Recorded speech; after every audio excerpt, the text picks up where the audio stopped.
Welcome, friends. I'm so glad you're here. Whether you're drifting towards sleep, unwinding after a long day, or simply looking for a quiet companion, you found the right place.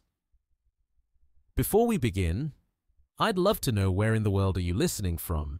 Perhaps you're wrapped in a blanket, sitting by a softly lit window, or resting somewhere under an open sky. Wherever you are, I hope you're warm, comfortable, and ready to wander with me into the ancient stones that rest in landscapes still unmarked by the familiar patterns of human civilization. If you find peace or curiosity in these gentle stories, please consider liking the video, subscribing to the channel, or sharing it with someone who might need a moment of stillness too. And to those who've already joined along, thank you. In the quiet hours before dawn, when mist clings to valleys that have known 10,000 such mornings, there stand stones that carry no memory of their placement. They rest in fields where no plow has turned the earth into neat furrows, where no roads connect distant settlements, where the very concept of settlement remains thousands of years in the future. Yet, here they are, worked, shaped, intentionally positioned by hands that left no other lasting trace of their presence in the archaeological record. The stones themselves speak in the language of hammer strikes and careful selection. Their surfaces bear the unmistakable marks of human intention. Tool marks that spiral around carefully chosen angles, evidence of planning that extends beyond the simple needs of shelter or immediate survival. Yet they rest in landscapes that archaeology insists knew only hunter-gatherers. People who moved with the seasons and left behind nothing permanent except these monuments that were never supposed to exist according to the established timeline of human development. The paradox settles into the morning air like fog, neither urgent nor easily dismissed. It whispers through the academic corridors where theories about human social evolution rest on assumptions that these stones quietly contradict. The monuments stand as patient witnesses to capabilities that appear centuries or millennia before the cultural conditions that supposedly made such capabilities possible. In Turkey's Anatolian plateau, where rolling hills stretch toward horizons unmarked by cities or the geometric boundaries of agriculture, Göbekli Tepe emerges from soil that once covered its carved pillars for 11,000 years. The site predates pottery, predates metallurgy, predates the domestication of grains that would later reshape the world into patterns recognizable to modern eyes. Its builders worked in a time when ice sheets still claimed vast territories to the north, when sea levels rested hundreds of feet below their current boundaries, when the climate itself maintained a different rhythm than the stable patterns that would later enable the rise of farming communities. Yet, the carved animals that spiral around its stone pillars display an artistic sophistication that seems to belong to a much later chapter of human development. Foxes, scorpions, and birds emerge from the limestone with anatomical accuracy that suggests intimate knowledge of animal behavior, seasonal patterns, migration routes. The sculptors understood not just the external appearance of these creatures, but their relationships to each other and to the broader ecosystem that surrounded this ancient gathering place. The site's excavation reveals layer upon layer of intentional burial, a process that unfolded across centuries. Someone, at some point in the distant past, decided to cover these monuments with tons of earth and stone, creating the artificial hill that would preserve them through millennia of weather and forgetting. This act of concealment required coordinated effort, spanning generations. The same kind of organization that mainstream archaeology claims these pre-agricultural peoples could not achieve. Only took 11,000 years for modern excavation to rediscover what someone deliberately chose to hide. The burial process itself presents mysteries that resist simple explanation. The stones were covered not hastily, not through natural processes of erosion and accumulation, but with careful layers of smaller rocks and soil that formed a protective shell around the monuments.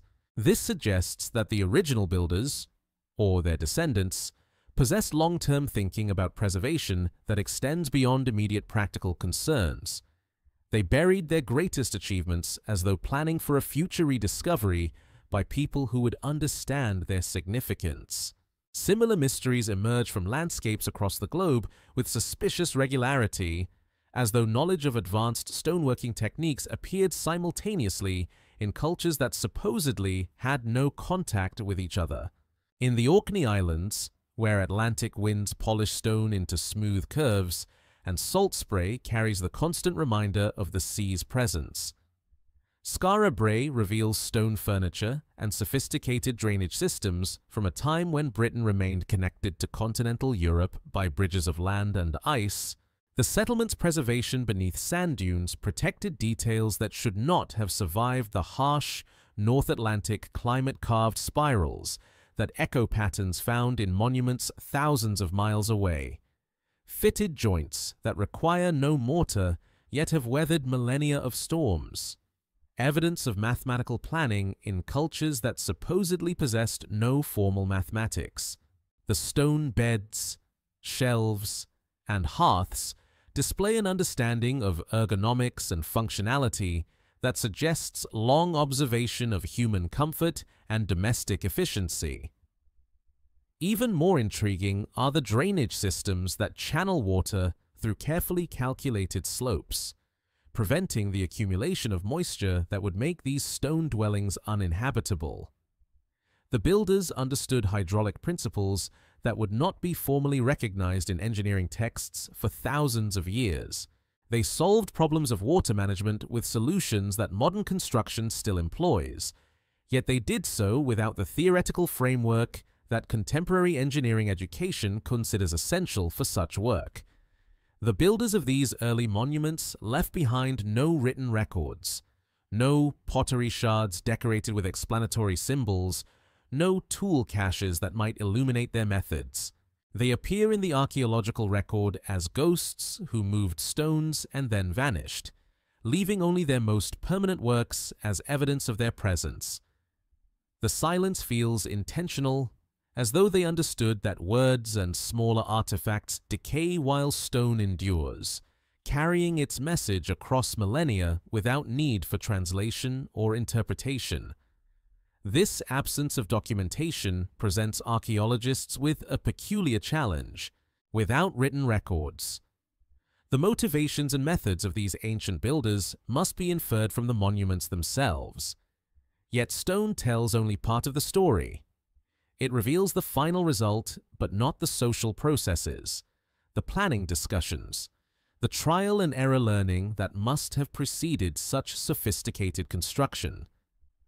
The monuments stand as finished sentences in an unknown language, their meaning clear in general terms but opaque in specific detail. Even the dating of these structures carries uncertainty that archaeologists acknowledge with careful qualifications. Radiocarbon analysis depends on organic materials, charcoal fragments from ancient fires, bone fragments from meals, plant matter incorporated into construction found in association with the stones.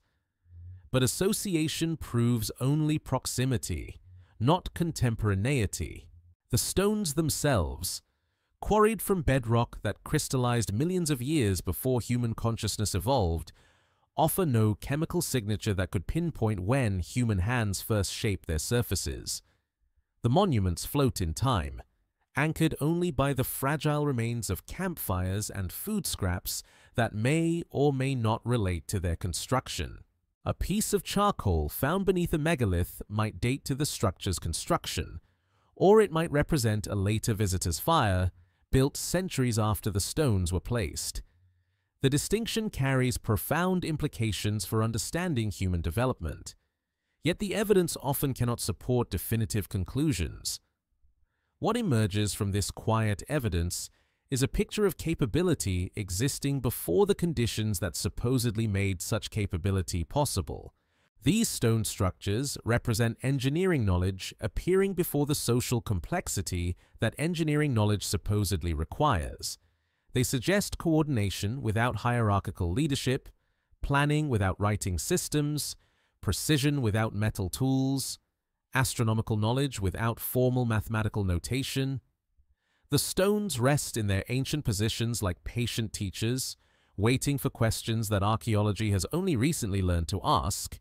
They challenge assumptions about the linear progression of human development, the necessity of certain social conditions for technological achievement, the relationship between complexity and capability.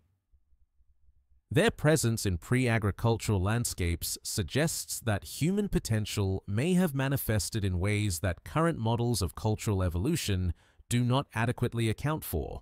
In the growing light of dawn, as mist begins to lift from valleys that have witnessed countless such transitions from darkness to illumination, these ancient monuments maintain their quiet testimony.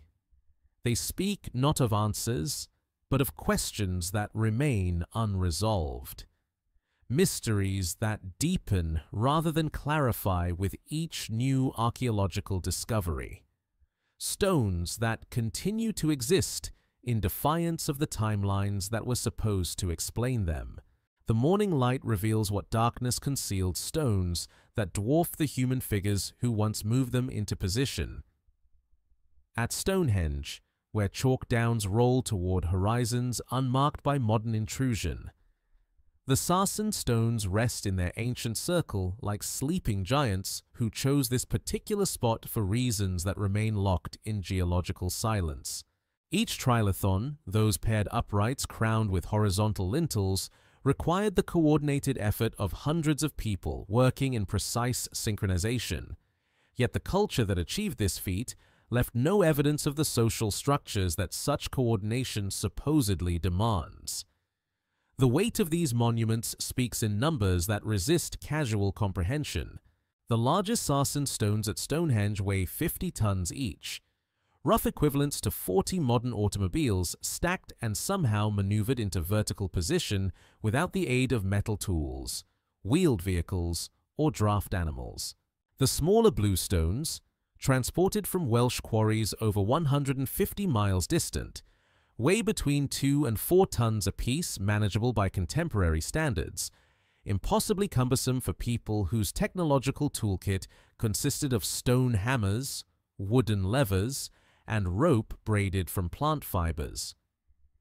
Yet, the evidence of their transport remains undeniably present in the chemical signatures that link these stones to specific outcrops in the Preseli Mountains of Wales.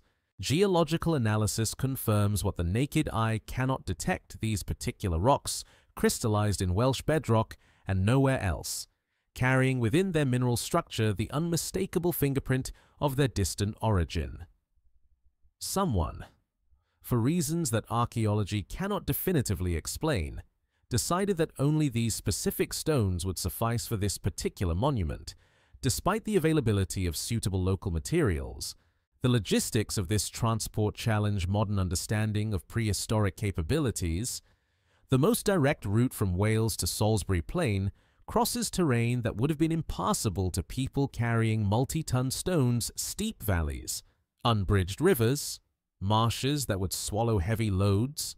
Alternative routes along the coast and upriver systems require sophisticated knowledge of tides, seasonal water levels, and the construction of rafts or boats capable of bearing such enormous cargo without capsizing. Archaeological experiments in stone transport reveal the gap between theoretical possibility and practical achievement. Modern attempts to move replica stones using only prehistoric technologies have succeeded over short distances under controlled conditions. But these experiments employ teams of trained volunteers working with predetermined plans and modern safety equipment. The ancient builders possessed none of these advantages, yet somehow accomplished what modern recreations struggle to achieve even with careful preparation and contemporary knowledge of physics and engineering principles. The precision of megalithic construction adds another layer to the mystery. At sites across Europe, massive stones fit together with tolerances measured in millimeters. Their surfaces work to smoothness that approaches machine precision despite being shaped with stone tools. The passage tomb at Newgrange in Ireland displays masonry techniques that prevent water infiltration after 5,000 years of exposure to the harsh Atlantic climate. The builders understood principles of weatherproofing, thermal expansion, and structural load distribution that would not be formally recognized in architectural theory for millennia. Inside these monuments, astronomical alignments reveal knowledge that extends far beyond the practical needs of hunter-gatherer societies. Newgrange admits sunlight only during the winter solstice, its narrow passage acting as a precisely calculated viewing tube that illuminates the burial chamber for exactly 17 minutes on the shortest day of the year. This alignment requires not only understanding of solar cycles, but the mathematical ability to calculate angles, predict celestial positions, and construct accordingly. The social implications of such projects hover at the edges of archaeological comprehension like shadows that resist direct examination. Moving 50-ton stones requires not just physical strength, but organizational systems capable of coordinating large groups across extended periods.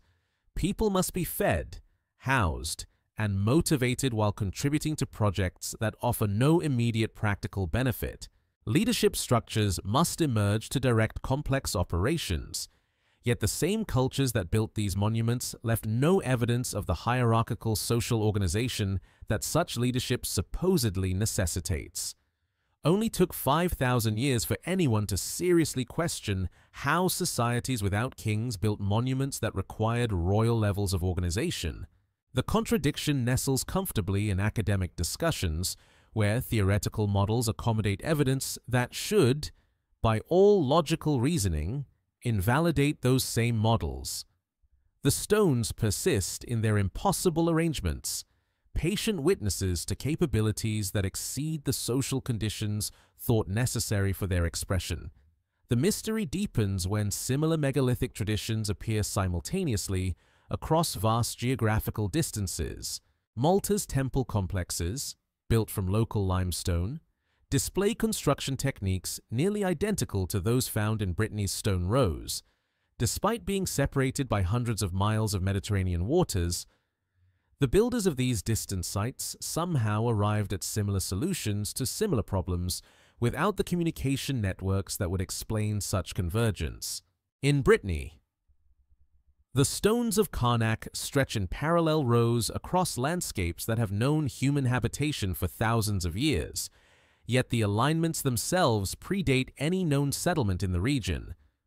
Over 3,000 standing stones march across the countryside in formations that suggest purpose without revealing function.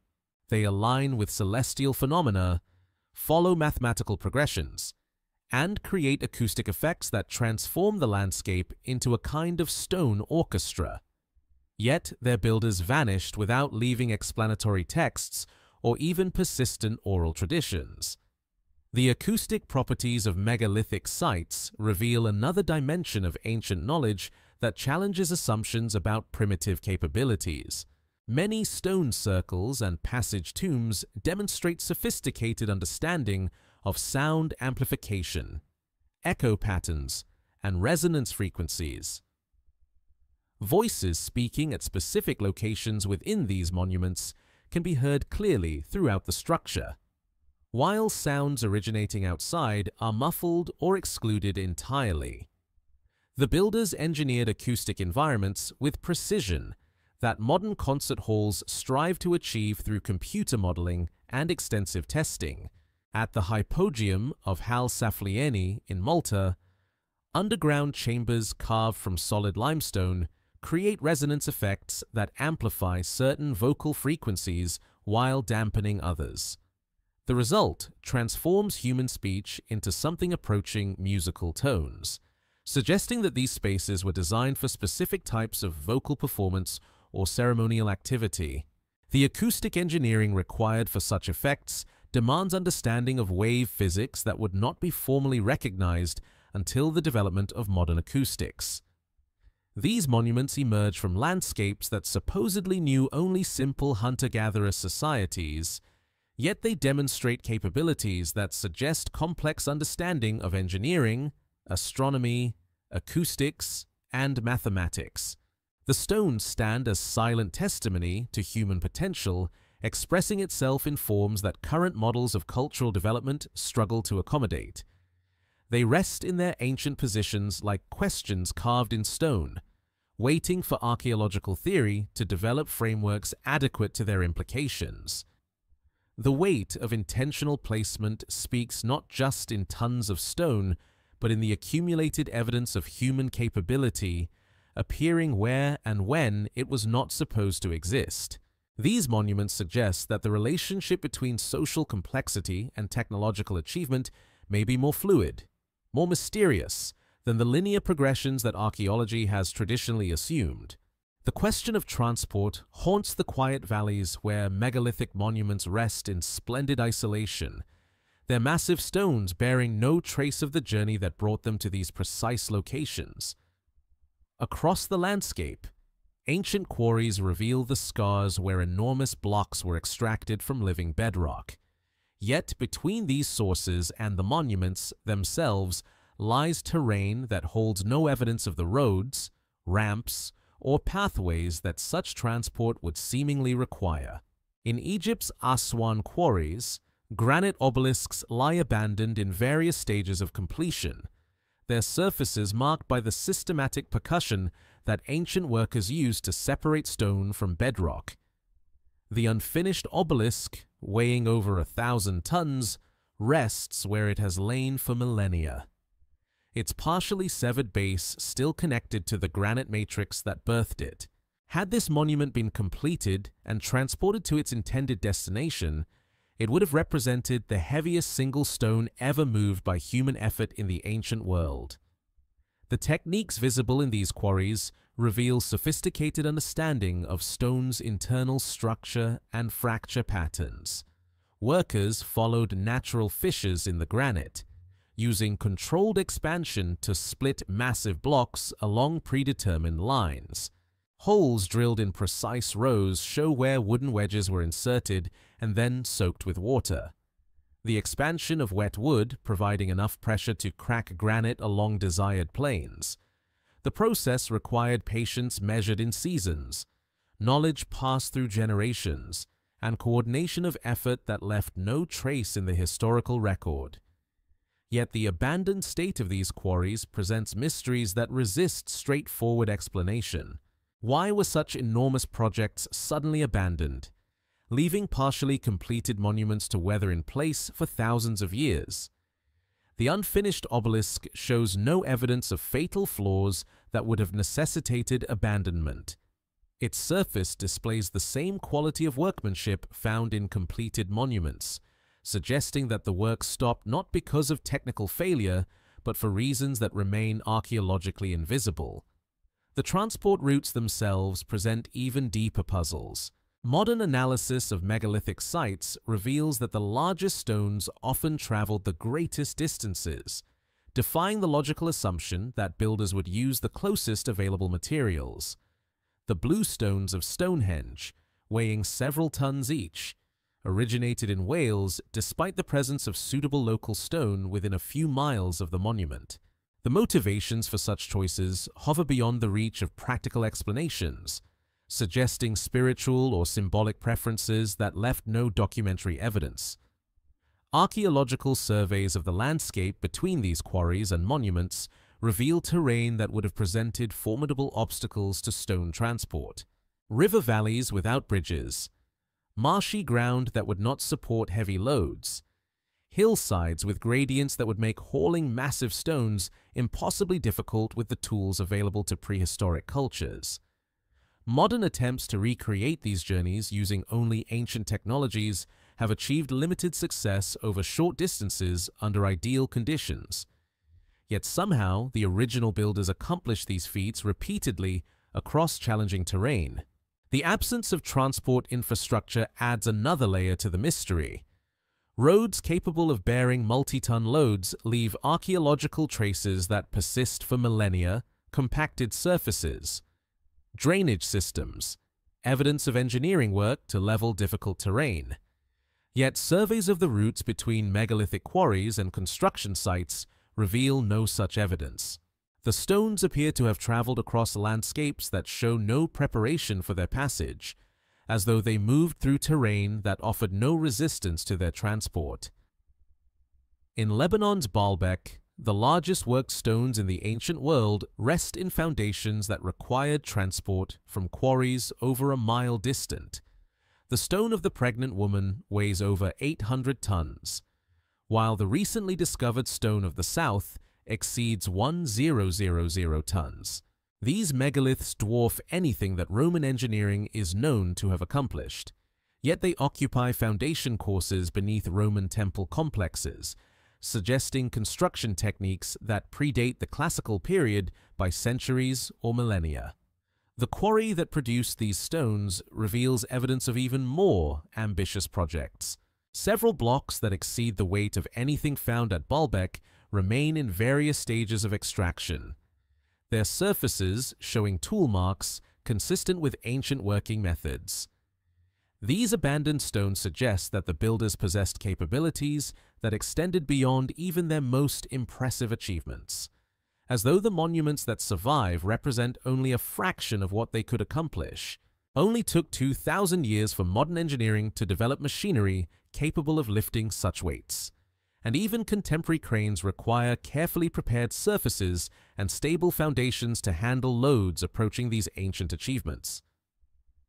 The precision with which these massive blocks were positioned in their final locations suggests not just the ability to move enormous weights, but to place them with accuracy measured in inches across distances of miles.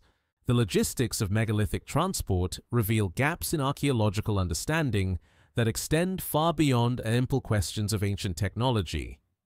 Moving stones weighing hundreds of tons requires not just physical capability, but organizational systems capable of coordinating vast resources across extended periods. Teams of workers must be assembled, fed, and housed. Tools must be manufactured and maintained. Routes must be planned and prepared. Yet the cultures responsible for these achievements left no evidence of the administrative structures that such projects would seemingly require. In the Andes, the fortress of Sacsayhuaman displays stonework that challenges contemporary understanding of ancient Peruvian capabilities. Blocks weighing over 100 tons fit together with joints so precise that knife blades cannot be inserted between them. Yet the quarries that produce these stones lie several miles away across terrain that includes steep valleys and unstable slopes. The Inca, who are credited with this construction, possessed no wheeled vehicles, no draft animals capable of moving such loads, and no metal tools harder than bronze. The surfaces of these Andean megaliths reveal another mystery evidence of cutting and shaping techniques that left marks unlike anything produced by known ancient tools. Some stones display what appear to be sawing marks, as though they were cut with tools capable of slicing through solid granite and andesite with the efficiency of modern diamond-tipped equipment. Yet, the same sites that display such sophisticated stone working also contain evidence of much more primitive technologies, creating archaeological contexts that seem internally contradictory. The absence of intermediate technologies presents particular challenges for understanding megalithic achievement. Archaeological sequences typically show gradual development of capabilities, with each innovation building upon previous knowledge and techniques, yet megalithic construction appears in the archaeological record without apparent precedent, displaying sophisticated understanding of engineering principles that leave no evidence of the experimental phases that such mastery would require. Ground-penetrating radar surveys of megalithic sites continue to reveal buried foundations that extend far beyond visible monuments.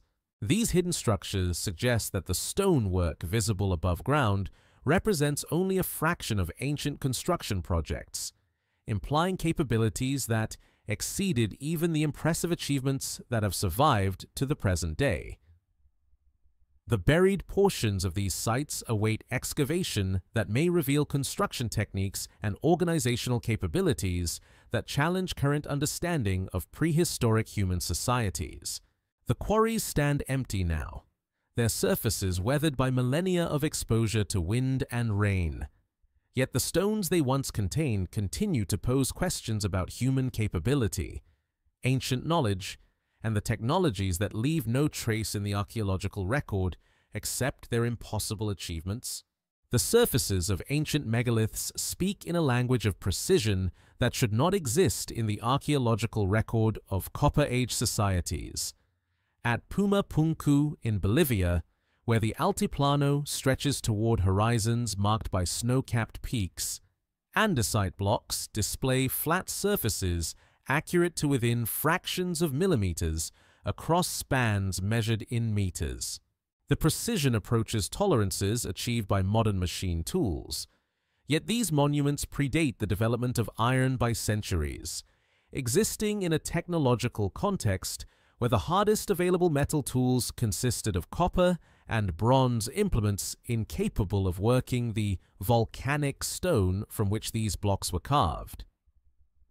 The tool marks preserved on these ancient surfaces tell stories that resist conventional archaeological interpretation. Channels cut through solid granite display the characteristic patterns of systematic material removal, yet the cutting edges that created these marks remain archaeologically invisible. No caches of tools have been discovered that could account for such precise stoneworking. No foundries that could produce implements harder than the stones themselves. No evidence of the technological infrastructure that precision stone cutting would seemingly require. In Egypt's granite quarries, unfinished obelisks reveal working methods that challenge understanding of ancient Egyptian capabilities. The surfaces of these massive monuments display regular percussion marks where workers systematically remove material grain by grain, following predetermined lines with accuracy that rivals modern surveying. Yet, the tools responsible for this work, if they consisted of the copper and bronze implements found in Egyptian archaeological contexts, should have been incapable of effectively working granite, a stone that ranks higher on the hardness scale than the metals supposedly used to shape it.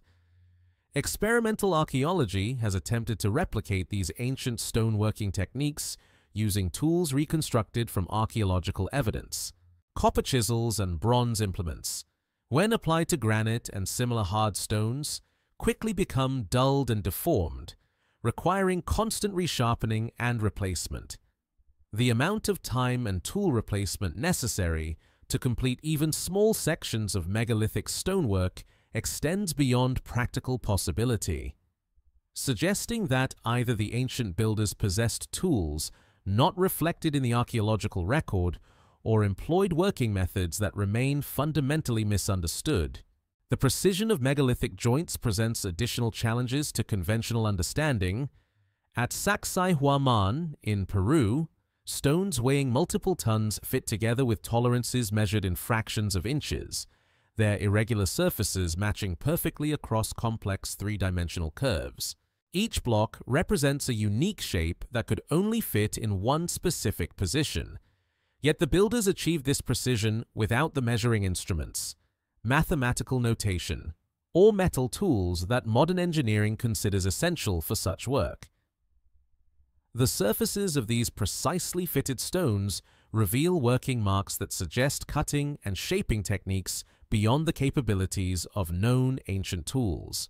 Some blocks display what appear to be soaring marks, as though they were sectioned with implements capable of slicing through solid rock with the efficiency of contemporary diamond-tipped equipment.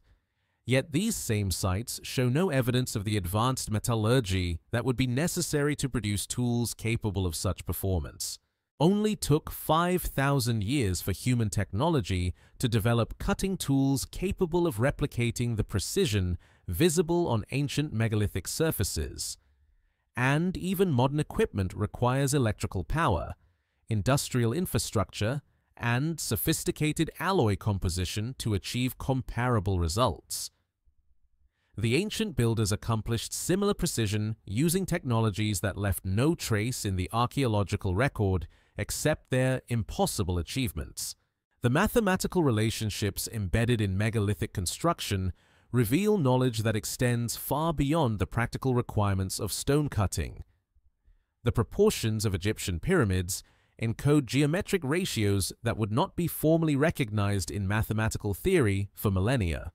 The builders understood relationships between circumference and diameter, diagonal and side length, volume and surface area that suggest familiarity with mathematical principles typically attributed to later civilizations.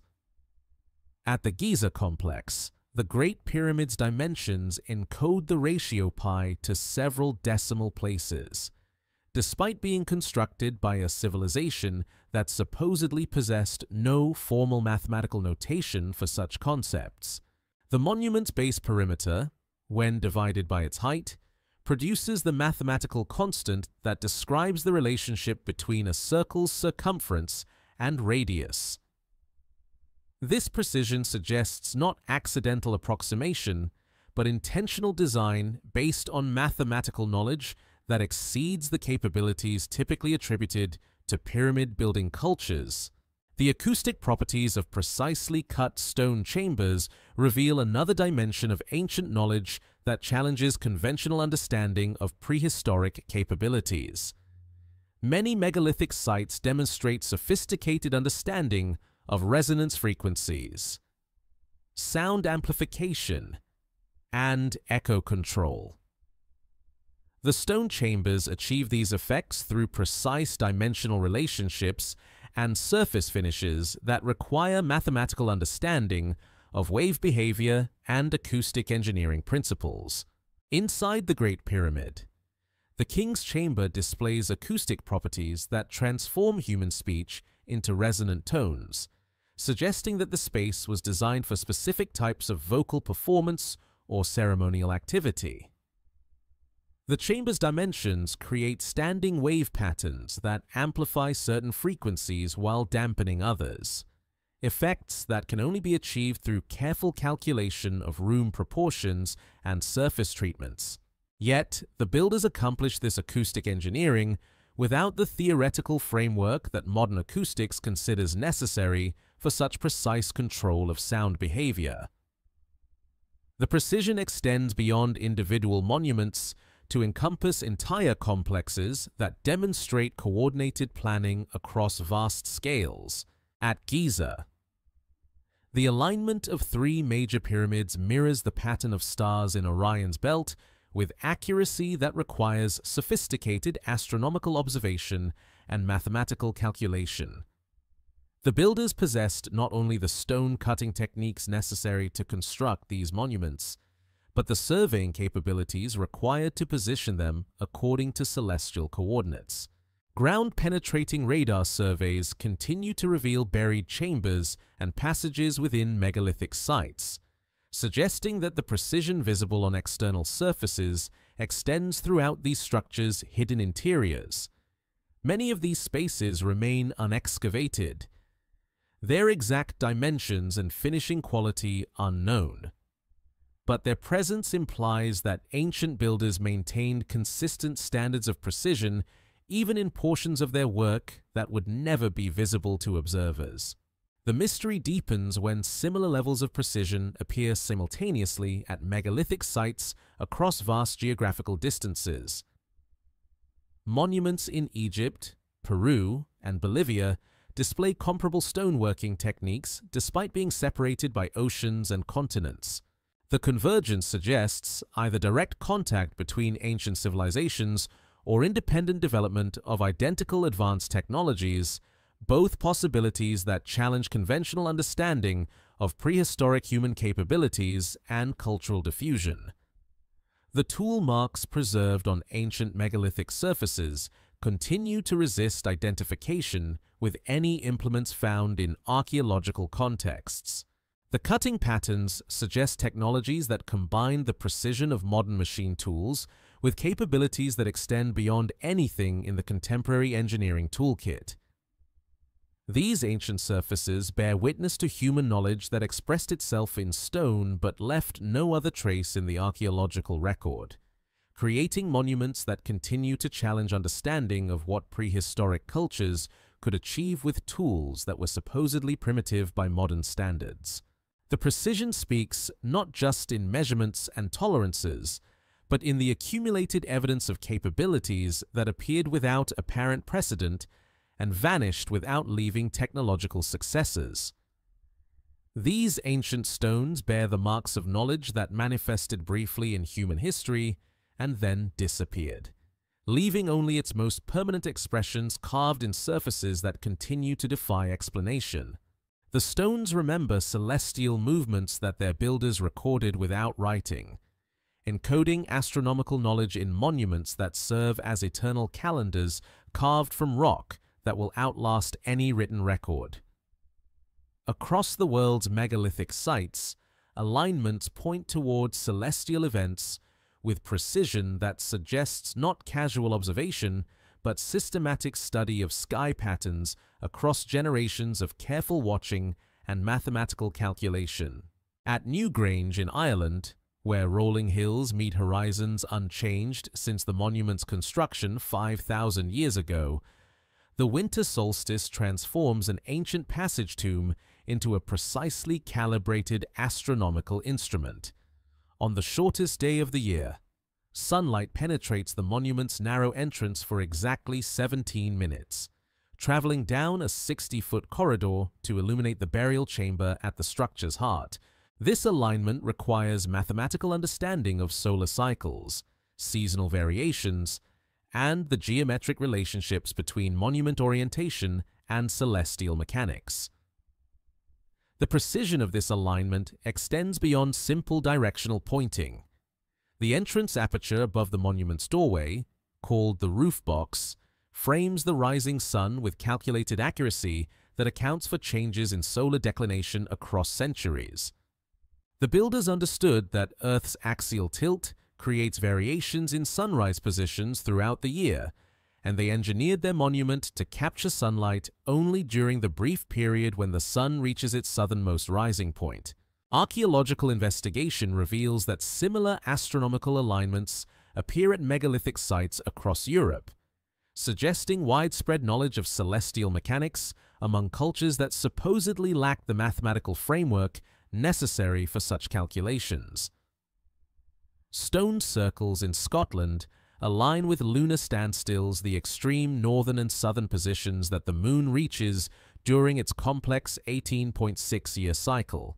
These alignments require not just observation of lunar behavior, but understanding of cyclical patterns that extend across decades of careful sky watching. The complexity of these astronomical alignments challenges conventional assumptions about the observational capabilities of prehistoric cultures. At Stonehenge, different phases of construction align with different celestial events, suggesting that the monument's builders modified their structure across centuries to track various astronomical phenomena. The monument serves simultaneously as a solar calendar, a lunar calculator, and a predictor of eclipses, functions that require mathematical sophistication typically attributed to much later civilizations. Only took 4,000 years for formal astronomy to develop theoretical frameworks capable of explaining the celestial mechanics that these ancient monuments demonstrate through stone alignments. The builders encoded knowledge of precession, obliquity, and orbital variations in permanent structures that continue to function as astronomical instruments millennia after their creators vanished from the historical record. The mathematical precision of megalithic astronomy extends to sites separated by vast geographical distances. In Peru's Machu Picchu, the Intihuatana stone casts shadows that track solar movements throughout the year with accuracy that rivals modern sundials. At the equinoxes, the stone casts no shadow at noon, while solstice positions mark the extremes of seasonal variation. The carved angles and placement of this monument require understanding of local latitude, solar declination, and the geometric relationships that govern shadow casting at specific geographical locations. Similar astronomical alignments appear at sites across the Americas, from the medicine wheels of the Great Plains to the observatory complexes of ancient Mexico. These monuments encode knowledge of stellar positions, planetary movements, and calendar calculations that suggest systematic astronomical observation across multiple cultures and centuries. The convergence implies either widespread diffusion of advanced astronomical knowledge or independent development of similar observational capabilities, both possibilities that challenge conventional understanding of prehistoric scientific achievement. The absence of written astronomical records makes these stone alignments even more remarkable. The builders transmitted complex mathematical knowledge across generations without the benefit of written notation, numerical systems, or theoretical frameworks that modern astronomy considers essential for such precision. They developed methods for predicting celestial events, calculating calendar dates, and tracking long-term astronomical cycles using only stone monuments and oral tradition. At Nabta Playa in Egypt's Sahara Desert, a stone circle dating to approximately 6000 years ago aligns with the summer solstice and incorporates sight lines that point towards specific stars and constellations. The monument predates Stonehenge by over a millennium, yet displays comparable sophistication in astronomical alignment and mathematical precision. The builders understood not only the current positions of celestial objects, but their movements across time, encoding this knowledge in stone arrangements that continue to mark celestial events with startling accuracy. The astronomical functions of these monuments reveal knowledge that extends far beyond the practical needs of agricultural societies. Many alignments track celestial events that have no direct relationship to seasonal cycles or farming activities. Some monuments align with stellar phenomena that occur only at intervals measured in decades or centuries, suggesting that their builders possessed long-term astronomical knowledge that spanned multiple generations of observation and record-keeping. The megalithic builders demonstrated understanding of astronomical phenomena that would challenge modern amateur astronomers equipped with telescopes and star charts. They tracked the precession of equinoxes, the slow wobble of Earth's axis that causes star positions to shift over periods of thousands of years. This knowledge appears encoded in monuments that adjust their astronomical functions to account for precession, maintaining accuracy across millennia through careful geometric design. At Goseck in Germany, a wooden circle dating to approximately 7000 years ago represents one of the world's oldest known astronomical observatories. The structure's gates align with sunrise and sunset positions at the winter solstice, while internal features track various stellar and planetary movements throughout the year. The monument demonstrates that sophisticated astronomical observation was already established in Neolithic Europe, preceding the megalithic stone circles that would later encode similar knowledge in more permanent form. The acoustic properties of astronomically aligned monuments add another dimension to their sophisticated design. Many sites that display precise celestial alignments also demonstrate advanced understanding of sound amplification and acoustic engineering. The combination suggests that these monuments served multiple functions simultaneously as astronomical calculators, acoustic chambers, and ceremonial spaces that integrated scientific observation with ritual activity. The builders of these astronomical monuments possessed knowledge that manifested in stone but left no other trace in the archaeological record. They understood mathematical relationships between celestial mechanics and earthly geometry, yet they transmitted this knowledge without written texts, numerical notation, or the institutional frameworks that support scientific observation in contemporary societies. Their monuments stand as silent testimony to human capability, expressing itself in forms that challenge conventional understanding of how complex knowledge develops and persists across time. Ground-penetrating radar surveys continue to reveal buried features at astronomically aligned sites, suggesting that the precision visible in surface monuments extends to hidden structures that remain unexcavated. These discoveries imply that ancient astronomical knowledge was even more sophisticated than surface evidence suggests, encoded in stone arrangements that await rediscovery and interpretation.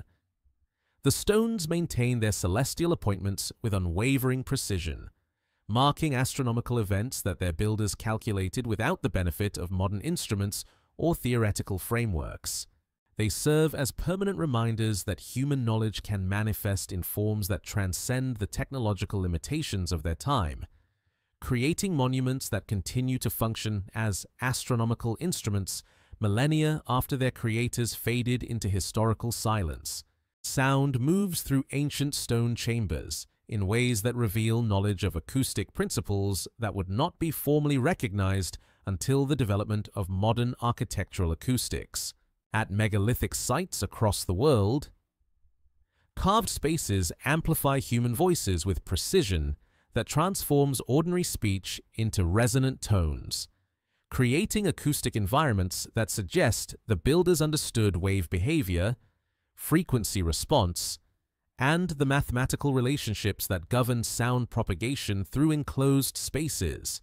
The hypogeum of House Affliani in Malta, carved entirely from solid limestone bedrock 3 levels deep into the earth, demonstrates acoustic engineering that rivals modern concert halls in its sophisticated control of sound behavior. Voices speaking at specific locations within the underground complex resonate throughout the entire structure, while sounds originating from other positions remain localized and contained.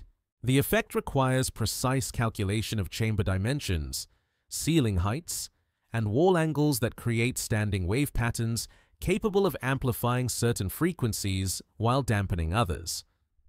Archaeological investigation reveals that the acoustic properties of this site were not accidental byproducts of construction, but intentional design features that governed the monument's architectural planning. The chambers display evidence of careful shaping to enhance specific acoustic effects, with walls carved to exact curvatures that focus sound waves toward particular locations. The builders understood that human voices produce complex combinations of frequencies, and they engineered spaces that would selectively amplify the harmonic components most conducive to vocal resonance.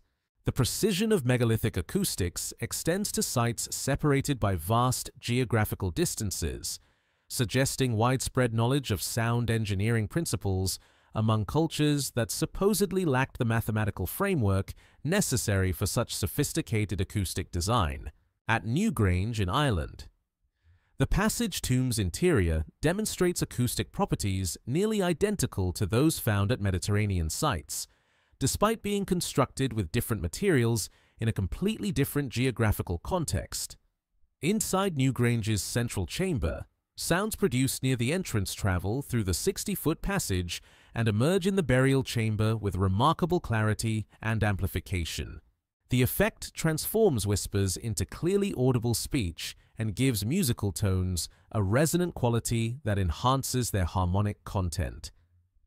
The builders achieved this acoustic performance through careful attention to passage dimensions, wall textures, and the geometric relationships between different sections of the monument. Only took several millennia for formal acoustic theory to develop mathematical descriptions of the wave behavior that these ancient monuments demonstrate through stone engineering. The builders encoded knowledge of frequency response, resonance patterns, and sound propagation in permanent structures that continue to function as sophisticated acoustic instruments thousands of years after their completion. The acoustic properties of megalithic sites reveal understanding that extends beyond simple amplification to encompass complex manipulation of sound characteristics. Many monuments demonstrate frequency-selective responses that enhance certain types of vocal production while minimizing others. The effect suggests that these spaces were designed for specific types of performance or ceremonial activity that required particular acoustic conditions. At the stone circles of Scotland, researchers have documented acoustic phenomena that transform the monuments into natural amphitheaters capable of supporting complex vocal performances. Sounds produced at the centers of these circles propagate outward with uniform clarity, while external noises are effectively excluded from the interior acoustic environment. The stones act as sound reflectors and diffusers that create acoustic isolation from the surrounding landscape while enhancing communication between people positioned within the circle. The mathematical precision required for such acoustic engineering challenges conventional understanding of megalithic builders' capabilities. Creating spaces with specific frequency responses requires knowledge of wave mathematics, harmonic relationships, and the physical properties that govern sound behavior in enclosed environments. Yet the same cultures that achieved this acoustic sophistication left no evidence of the theoretical knowledge that such engineering would seemingly require. Experimental studies of megalithic acoustics reveal effects that extend beyond human hearing into ranges that suggest additional purposes for these carefully tuned spaces. Some monuments demonstrate resonance frequencies that correspond to natural phenomena wind patterns. Water movement. Seismic activity creating acoustic connections between human-built structures and the natural environment that surrounds them. The acoustic properties of stone chambers interact with their astronomical alignments in ways that suggest integrated design approaches combining multiple sophisticated technologies. At sites where celestial alignments admit sunlight at specific times of year, the acoustic characteristics often change in response to the altered lighting conditions. The combination creates multisensory environments that coordinate visual, auditory, and temporal elements into unified experiential systems. Inside the Great Pyramid's King's Chamber, acoustic measurements reveal resonance frequencies that correspond to specific musical intervals, creating harmonic relationships that enhance vocal tones produced within the space.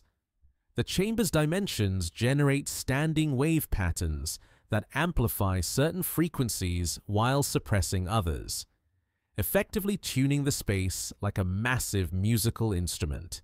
The builders achieved this acoustic performance through precise calculation of room proportions and surface treatments that require advanced understanding of wave behavior.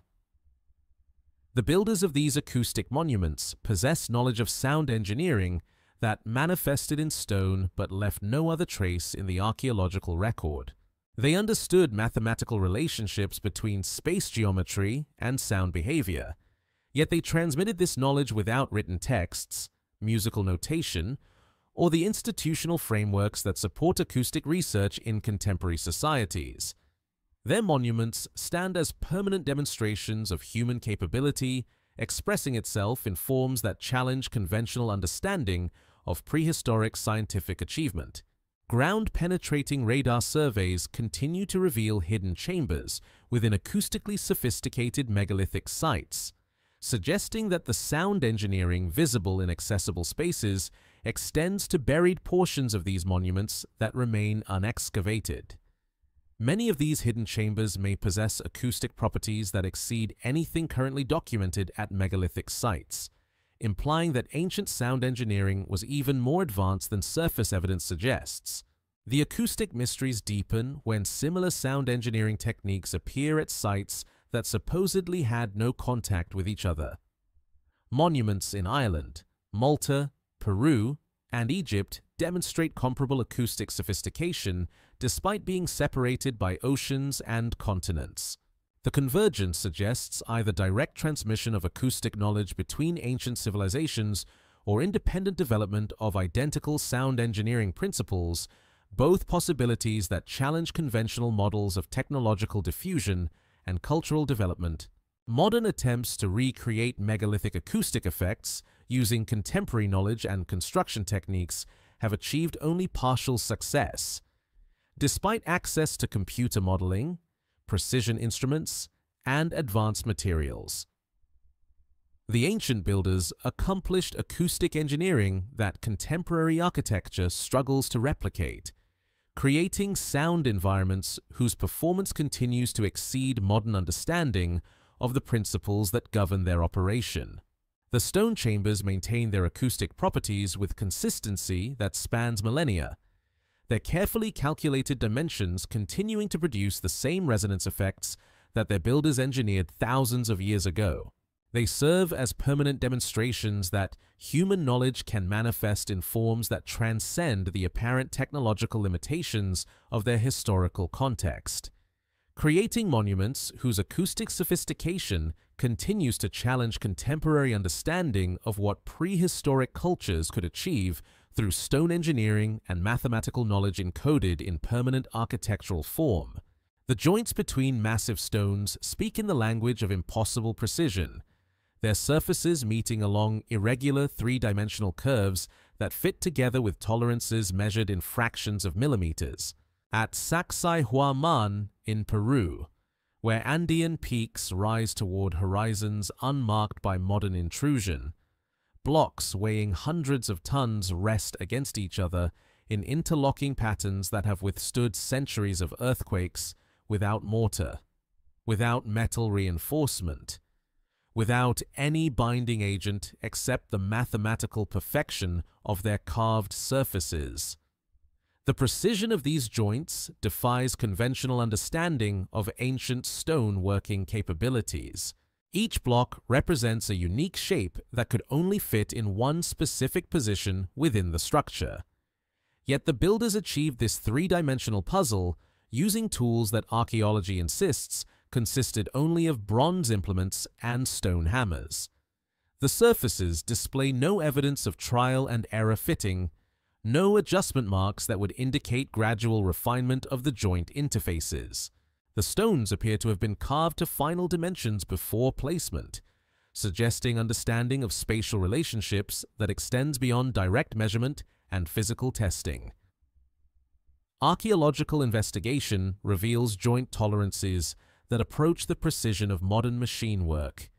Gaps between stones measure less than the thickness of paper, maintained consistently across irregular surfaces that follow no geometric patterns recognizable to contemporary engineering.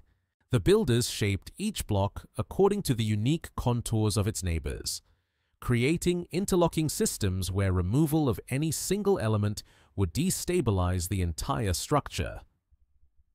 The effect requires three-dimensional visualization capabilities and mathematical understanding that challenge conventional assumptions about prehistoric cognitive abilities. The earthquake resistance of mortarless megalithic construction demonstrates engineering knowledge that formal seismology would not recognize for millennia. In regions where tectonic activity regularly destroys modern buildings constructed with steel reinforcement and engineered foundations, ancient stone structures continue to stand with their original joints intact. The builders understood principles of flexible construction, load distribution, and seismic response that enable their monuments to absorb earthquake energy without structural failure. At the temple complex of Ollantaytambo in Peru, megalithic walls display construction techniques that challenge every assumption about ancient building methods. Blocks weighing over 50 tons fit together in complex three-dimensional arrays where each stone surface interfaces with multiple neighbors along curves and angles that defy simple geometric description. The joints follow organic patterns that seem to flow like liquid despite being carved from solid rock, creating structural systems that combine strength with flexibility in ways that contemporary engineering struggles to replicate. Only took modern engineering several centuries to develop theoretical frameworks capable of explaining the seismic performance that these ancient structures demonstrate through their continued existence in earthquake-prone regions. The builders encoded knowledge of structural dynamics, material properties, and seismic response in permanent constructions that continue to outperform contemporary buildings designed with the benefit of computer modeling and advanced material science. The construction sequence of these mortarless megalithic structures presents mysteries that resist archaeological explanation. The builders somehow positioned multi-ton blocks with precision measured in millimeters, yet the same sites show no evidence of the heavy machinery, foundation systems, or structural frameworks that such precision placement would seemingly require. The stones appear to have been lowered into their final positions with accuracy that approaches telepathic precision, guided by methods that left no trace in the archaeological record. The three-dimensional complexity of megalithic joints extends beyond simple structural requirements to encompass aesthetic considerations that suggest artistic sensibilities operating at scales measured in hundreds of tons. Many stone interfaces display curves and contours that serve no structural purpose but create visual effects that enhance the monument's architectural impact.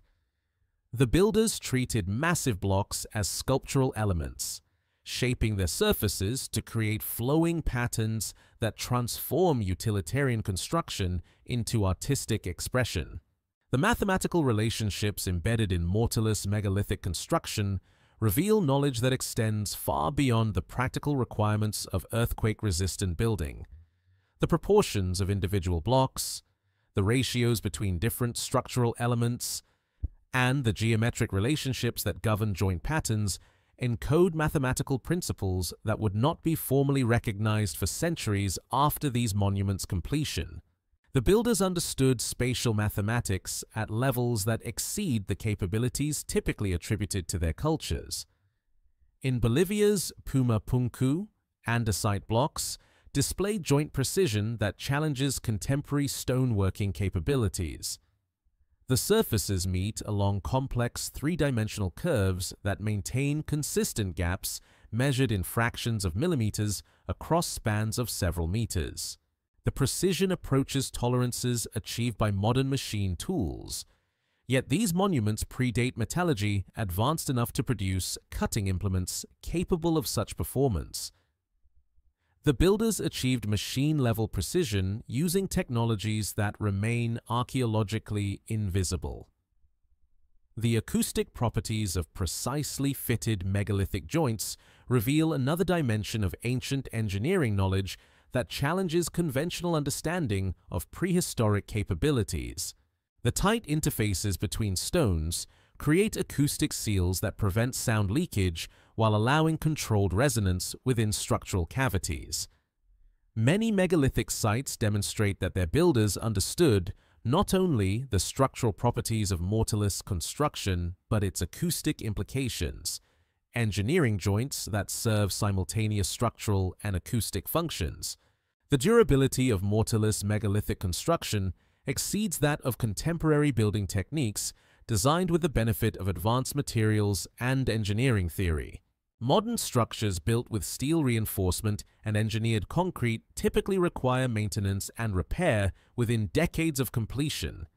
Yet megalithic monuments constructed without binding agents continue to maintain their structural integrity after millennia of exposure to weather, earthquakes, and other environmental stresses. Ground-penetrating radar surveys reveal that the precision visible in surface megalithic construction extends to buried foundation systems that remain unexcavated. These hidden structural elements suggest that ancient builders maintained consistent standards of joint precision throughout their monuments, even in portions of their work that would never be visible to observers.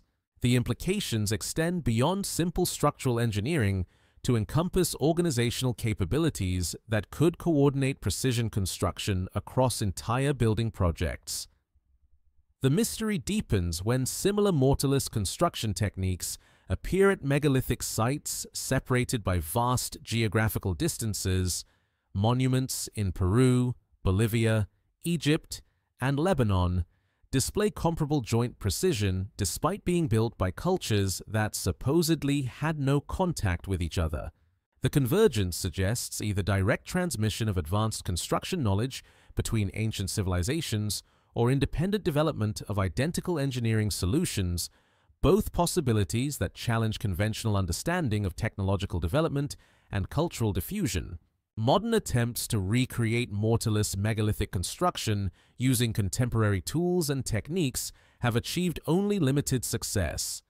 Despite access to precision machinery, computer-aided design, and advanced materials, the ancient builders accomplished joint precision that contemporary construction struggles to match, creating structural systems whose performance continues to exceed modern understanding of the engineering principles that govern their operation.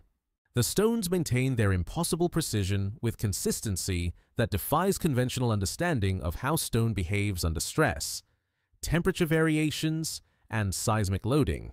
Their joints continue to function as their builders intended, maintaining structural integrity through forces that regularly destroy contemporary buildings, serving as permanent demonstrations that human engineering knowledge can manifest in forms that transcend the apparent technological limitations of their historical context.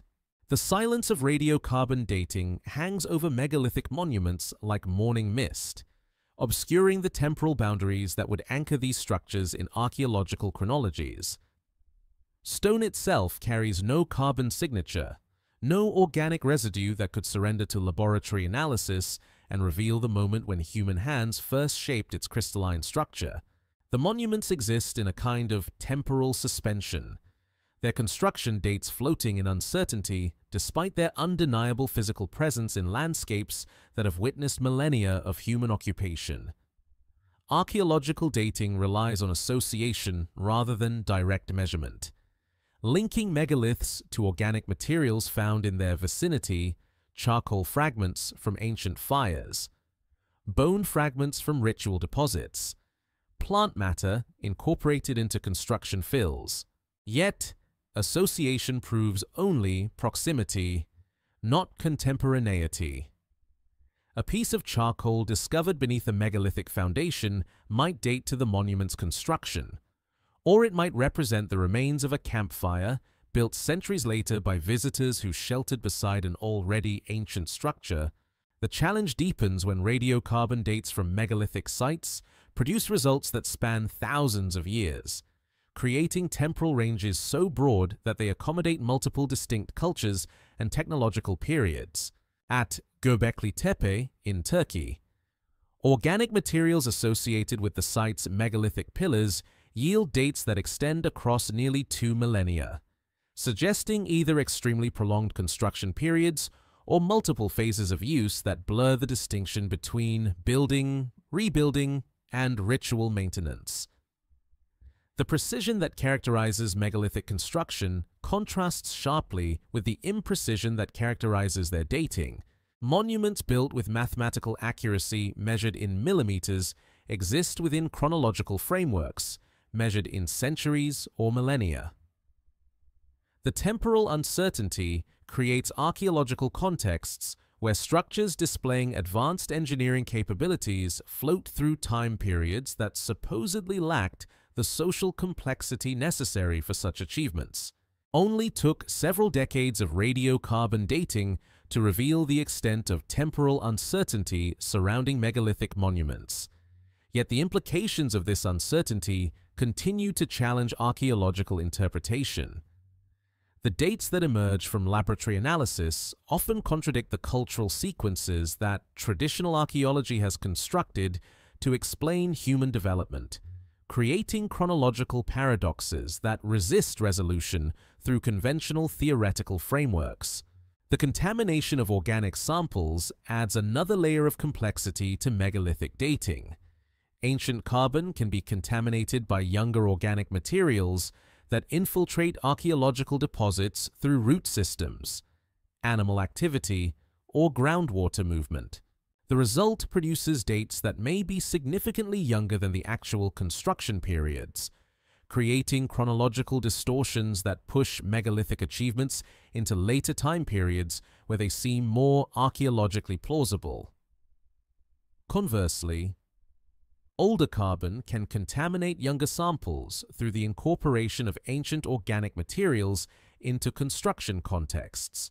Builders might have used charcoal from old-growth trees, recycled organic matter from earlier occupations, or materials that had absorbed ancient carbon from geological sources. The effect produces dates that may be significantly older than actual construction periods, creating temporal associations that extend megalithic achievements into impossibly early chronological contexts. The statistical ranges that accompany radiocarbon dates reflect uncertainty that extends far beyond simple measurement error. Laboratory analysis produces probability distributions rather than precise dates, with confidence intervals that often span several centuries. When multiple samples from the same site produce different date ranges, the temporal uncertainty compounds, creating chronological frameworks broad enough to accommodate almost any theoretical interpretation. At Stonehenge, decades of radiocarbon analysis have produced a complex chronology that attributes different phases of construction to different time periods spanning over 15 centuries. Yet the monument's astronomical alignments suggest coordinated planning that would require consistent theoretical knowledge across all construction phases. The temporal framework implies either remarkable continuity of astronomical knowledge across centuries of cultural change or fundamental misunderstanding of how these monuments were actually built. The calibration of radiocarbon dates introduces additional uncertainty that reflects changes in atmospheric carbon concentrations across historical periods. The calibration curves used to convert laboratory measurements into calendar years contain irregularities that create temporal plateaus where different actual dates can produce identical radiocarbon measurements. These calibration problems are particularly acute for the time periods when megalithic construction was most active, creating chronological blind spots that obscure precisely when these monuments were built. The absence of organic materials at many megalithic sites eliminates even the possibility of radiocarbon dating, leaving these monuments completely unanchored in archaeological chronology. Pure stone constructions like those at Puma Punku in Bolivia or the precision-cut blocks at Baalbek in Lebanon exist without any organic associations that could provide temporal context. Their construction dates remain completely unknown, existing in archaeological limbo where they could theoretically have been built at any point in human history. Thermoluminescence dating of megalithic ceramics produces results that often contradict radiocarbon chronologies from the same sites, suggesting that different dating methods may be measuring different temporal events rather than construction periods. The ceramics might date to ritual activities that occurred long after construction, maintenance episodes that involved heating of ancient materials, or secondary occupations that had no relationship to original building activities. The stratigraphic contexts of megalithic sites often display evidence of multiple construction phases, demolition events, and reconstruction activities that blur the distinction between original building and later modification. Archaeological excavation reveals layers of activity that span millennia, making it impossible to determine which organic materials relate to primary construction and which reflect subsequent human activity at already ancient sites. Ground-penetrating radar surveys continue to reveal buried features at megalithic sites that suggest construction activities extending far beyond the time ranges indicated by surface radiocarbon dates. These hidden structures may represent earlier phases of building that predate the organic materials used for current chronological frameworks, implying that megalithic construction began significantly earlier than existing dates suggest. The dating uncertainty extends to entire megalithic cultures rather than individual monuments. The temporal frameworks that define Neolithic periods, Bronze Age transitions, and cultural sequences rely heavily on radiocarbon chronologies that may systematically misdate the phenomena they purport to measure.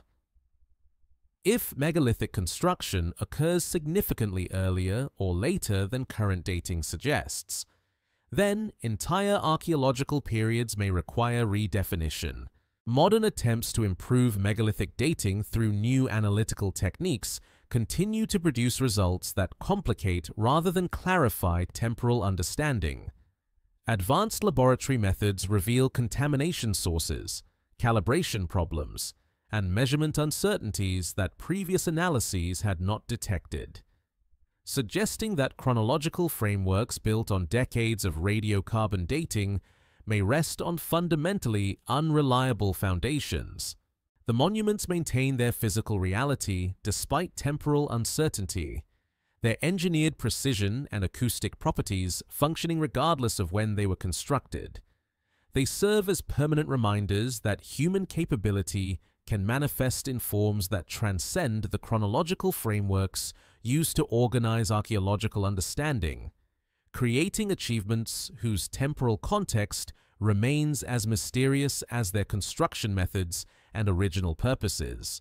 The patterns emerge like echoes across vast oceans, architectural techniques appearing simultaneously on continents separated by waters that supposedly formed insurmountable barriers to prehistoric human contact. In the quiet hours before dawn, when mist rises from landscapes that have known countless such mornings, the similarities between distant megalithic sites speak of knowledge that transcended geographical boundaries through means that remain archaeologically invisible. The precision-fitted stonework of Sacsayhuaman in Peru mirrors techniques found at Baalbek in Lebanon, despite being separated by oceans, continents, and cultures that mainstream archaeology insists developed in complete isolation from each other. Both sites display blocks weighing hundreds of tons carved to tolerances measured in millimeters, their surfaces meeting along irregular three-dimensional curves that require identical understanding of spatial mathematics and stoneworking capabilities. The convergence suggests either direct contact between ancient builders or independent development of identical advanced technologies. At Easter Island, where Pacific waters stretch toward horizons unmarked by other landmasses, the Moai statues rest on foundations constructed with the same mortarless megalithic techniques found in the Andes. Despite the island's supposed isolation from mainland cultures, the massive stone platforms, called ahu, display precision stonework that matches the quality found at sites thousands of miles distant on the South American continent. The builders of these remote monuments possess knowledge identical to that demonstrated by cultures they supposedly never encountered. The astronomical alignments that characterize megalithic sites display similar convergence across geographical distances that challenge conventional understanding of cultural diffusion. Stone circles in Scotland align with lunar phenomena using techniques nearly identical to those found at sites in the Americas, despite being separated by an entire ocean and supposedly developing during different historical periods. The builders encoded identical astronomical knowledge in monuments built with similar mathematical precision, suggesting shared understanding of celestial mechanics that transcends cultural boundaries. Only took several centuries of global exploration to reveal the extent of megalithic similarities across supposedly isolated cultures. Yet the implications of these convergences continue to challenge archaeological interpretation.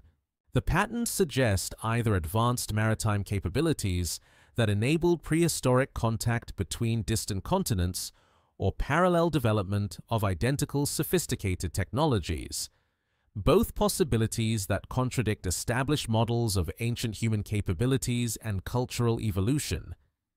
The acoustic properties of megalithic chambers display identical engineering principles at sites separated by vast geographical distances.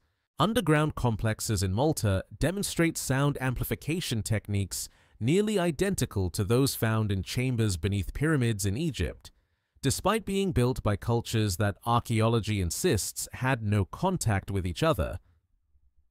The builders understood identical principles of acoustic engineering, creating sound environments that function according to the same mathematical relationships regardless of their geographical location. In the Americas, The temple complexes of ancient Mexico display construction techniques that mirror those found in Egyptian pyramid building, including the use of massive blocks fitted with precision that rivals contemporary machine work. The mathematical relationships embedded in these structures encode identical geometric principles, suggesting shared understanding of architectural proportions and engineering capabilities that extends across oceans and continents. The similarity extends beyond construction techniques to encompass symbolic systems that appear at megalithic sites across the globe. Spiral motifs carved into stone surfaces at Newgrange in Ireland match patterns found at sites in the southwestern United States. Despite being separated by an entire continent and ocean, the convergence of symbolic systems suggests either direct cultural contact or independent development of identical artistic and mathematical concepts.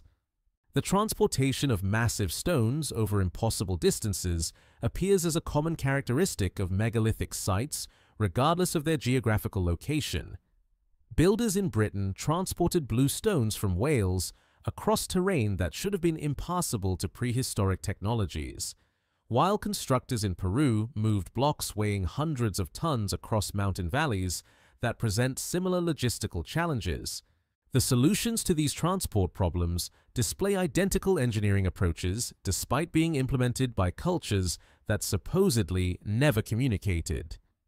Ground-penetrating radar surveys continue to reveal buried structures at megalithic sites that display identical architectural features across vast geographical distances. Hidden chambers, underground passages, and foundation systems show remarkable consistency in design and construction techniques, suggesting that the similarities visible on surface monuments extend to hidden portions of these sites that remain unexcavated. The precision of megalithic astronomy appears with suspicious consistency at sites separated by oceans and continents. Monuments in Peru track the same celestial phenomena with identical mathematical accuracy as structures in Egypt, despite being built by cultures that mainstream archaeology claims developed astronomical knowledge independently. The convergence suggests either shared astronomical traditions or parallel development of identical observational capabilities and mathematical frameworks. The dating uncertainties that surround megalithic sites compound the mystery of their geographical distribution. If these monuments were built during different time periods by different cultures, their technological similarities become even more remarkable.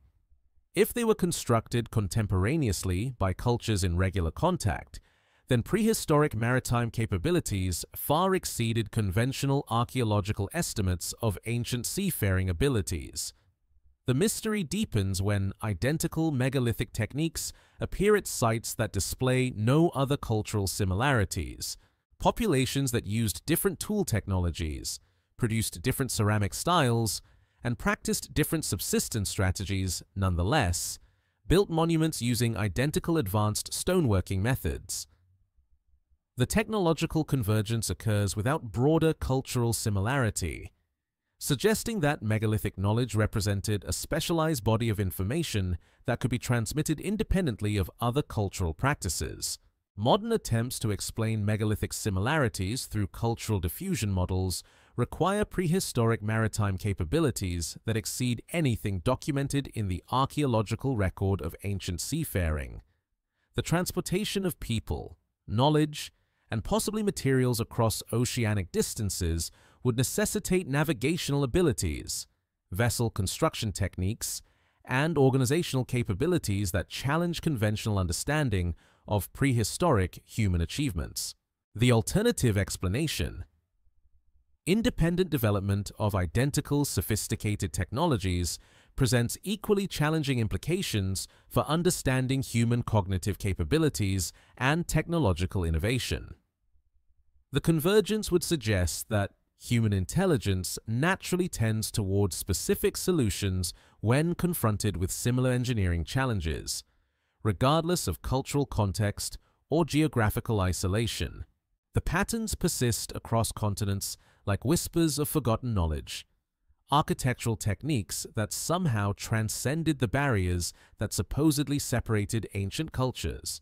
The megalithic builders left monuments that speak of connections extending beyond the geographical limitations that conventional archaeology attributes to their time periods, creating structures that continue to challenge understanding of how knowledge moved across the ancient world and how human capability expressed itself in similar forms despite vast distances and cultural differences. The stones maintain their testimony across oceans and continents, their identical precision and engineering sophistication serving as permanent evidence that human knowledge once manifested in forms that transcended the boundaries traditionally used to organize archaeological understanding of cultural development and technological diffusion. The mathematics sleep within the stones like memories encoded in crystalline structure, geometric relationships that reveal themselves only to observers equipped with the theoretical knowledge necessary to recognize their presence.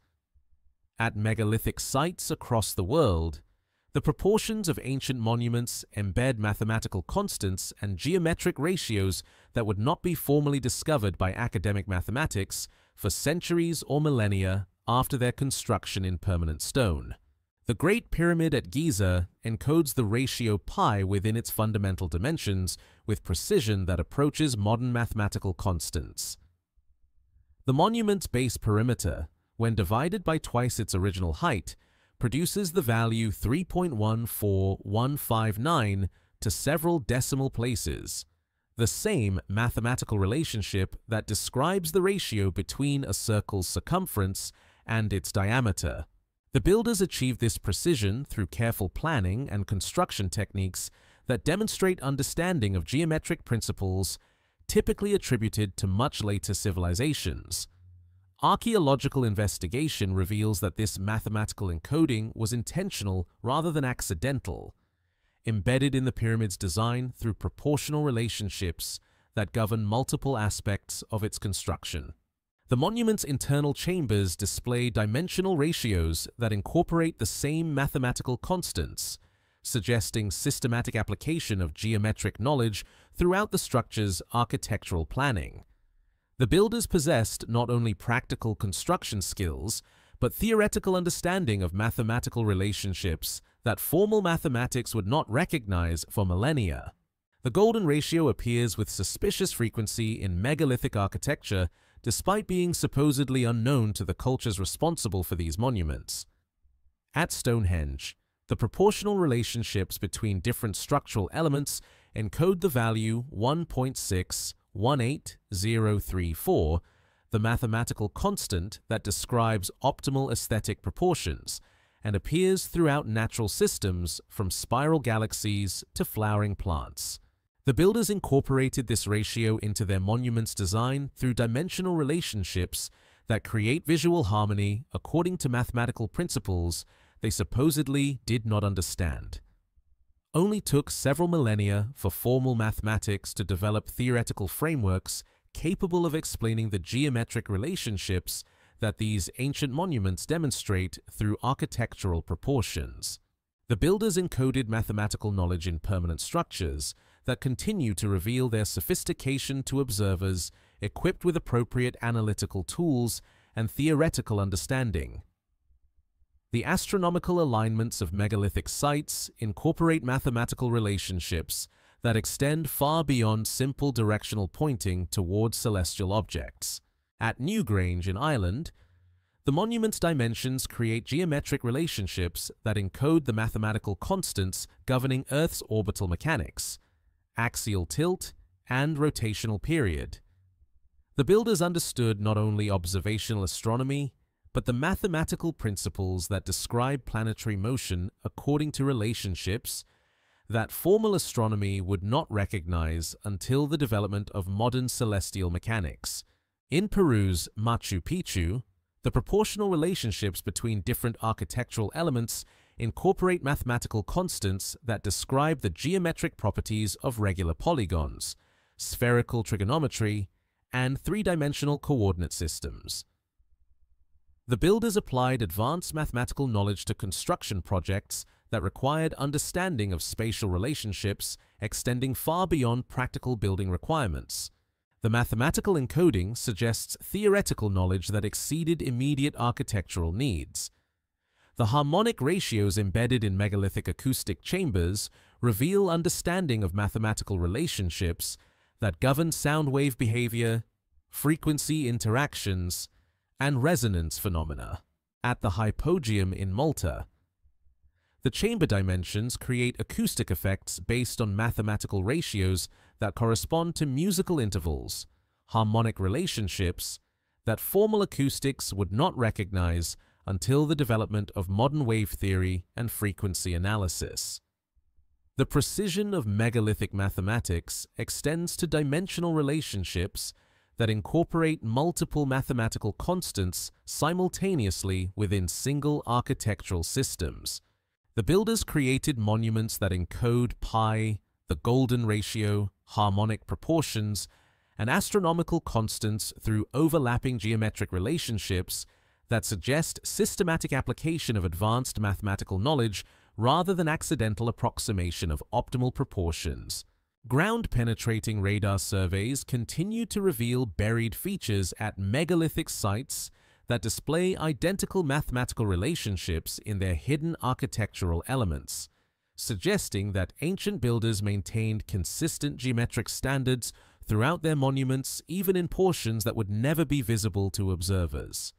The mathematical precision extends to foundation systems, underground chambers, and structural elements that remain unexcavated. The mathematical knowledge embedded in megalithic architecture appears without apparent precedent in the archaeological record of the cultures responsible for these monuments. The geometric sophistication manifests fully developed in stone constructions without evidence of the experimental phases, learning processes, or theoretical development that such mathematical mastery would seemingly require. The knowledge appears to emerge without archaeological context, suggesting either advanced educational systems that left no other trace or knowledge transmission methods that remain archaeologically invisible. The convergence of mathematical principles across megalithic sites separated by vast geographical distances compounds the mystery of ancient geometric knowledge. Monuments in Egypt, Peru, Britain, and Malta display identical mathematical relationships despite being built by cultures that supposedly developed geometric understanding independently. The mathematical convergence suggests either direct transmission of advanced theoretical knowledge between ancient civilizations or parallel development of identical mathematical frameworks. Modern computer analysis of megalithic proportions continues to reveal mathematical relationships that previous observers had not detected, suggesting that ancient geometric knowledge exceeded even current estimates of prehistoric mathematical sophistication. Advanced analytical techniques uncover layered mathematical systems that incorporate multiple geometric principles simultaneously, creating architectural frameworks that demonstrate theoretical understanding comparable to formal mathematical systems. The mathematical precision of megalithic construction challenges conventional understanding of how complex theoretical knowledge develops and manifests in practical applications. The builders applied geometric principles with accuracy that rivals modern engineering while supposedly lacking the theoretical frameworks, numerical systems, and educational institutions that contemporary mathematics considers essential for such sophisticated application of mathematical knowledge. The absence of mathematical texts, numerical notation, or educational artifacts at megalithic sites makes their geometric sophistication even more remarkable. The builders transmitted complex mathematical knowledge across generations without the benefit of written mathematics, formal educational systems, or the institutional frameworks that support mathematical research and application in contemporary societies. The mathematical relationships embedded in ancient stone continue to reveal their sophistication to modern analysis equipped with computer modeling, precision measurement, and advanced geometric theory. The monuments serve as permanent libraries of mathematical knowledge, encoded in architectural form, their geometric relationships continuing to challenge understanding of prehistoric human capabilities and the origins of mathematical thinking. The stones maintain their mathematical precision with consistency that spans millennia, their carefully calculated proportions continuing to demonstrate the same geometric relationships that their builders incorporated thousands of years ago.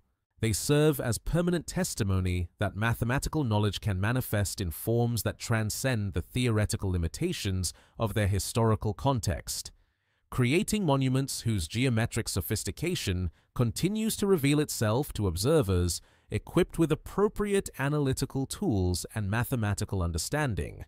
Beneath the visible monuments, tunnels pierce solid bedrock with purpose that remains archaeologically opaque, their passages stretching through stone foundations that predate surface structures by centuries or millennia. Ground-penetrating radar reveals networks of underground chambers and corridors that connect distant points through routes that follow no logical pattern recognizable to contemporary engineering, creating subterranean systems whose function and construction methods challenge every assumption about ancient capabilities.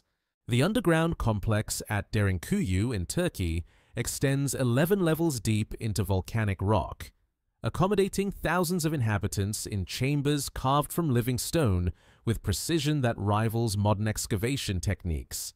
The ventilation system maintains breathable air throughout the entire complex through shafts that penetrate hundreds of feet of solid rock, while water systems channel fresh springs through carved channels that follow mathematical gradients calculated to maintain consistent flow throughout the underground city.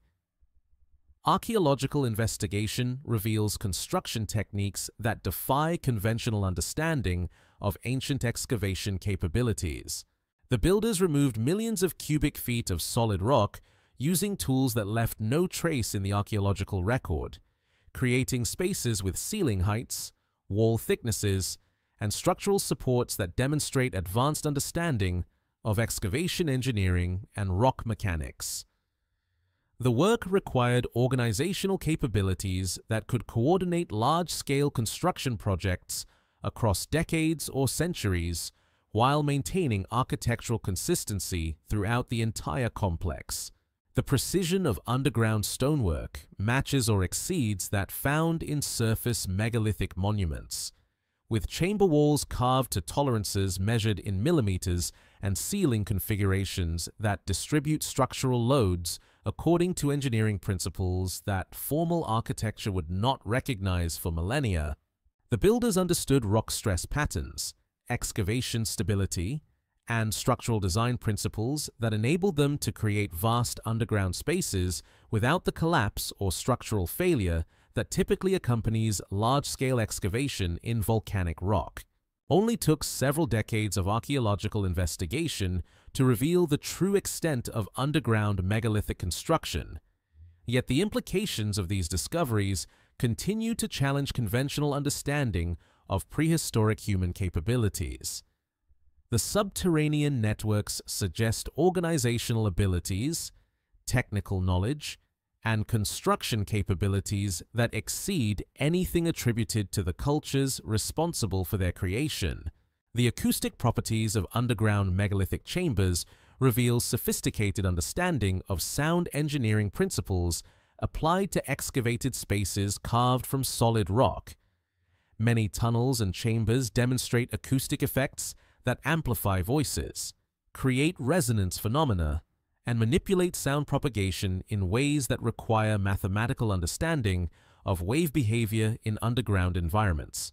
The builders engineered acoustic systems that function according to the same principles found in surface megalithic sites, suggesting integrated knowledge systems that encompassed both excavation and sound engineering.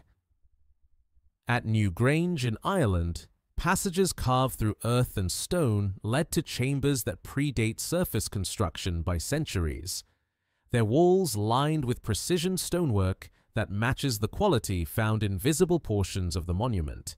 Ground-penetrating radar reveals additional underground features that remain unexcavated, suggesting that the known passage tomb represents only a fraction of the site's total underground construction.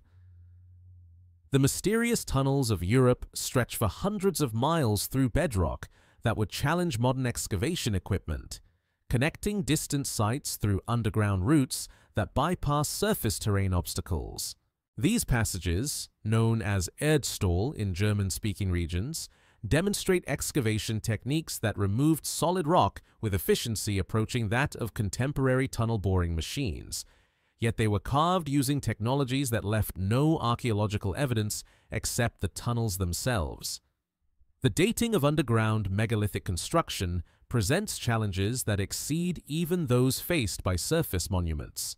Excavated chambers contain no organic material suitable for radiocarbon analysis, while the rock removal techniques leave no tool marks that could indicate construction methods or time periods.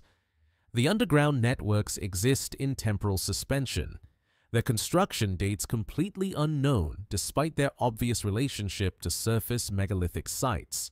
Ground-penetrating radar surveys continue to reveal the true extent of underground megalithic construction, showing buried chambers and passages that extend far beyond anything visible on surface surveys.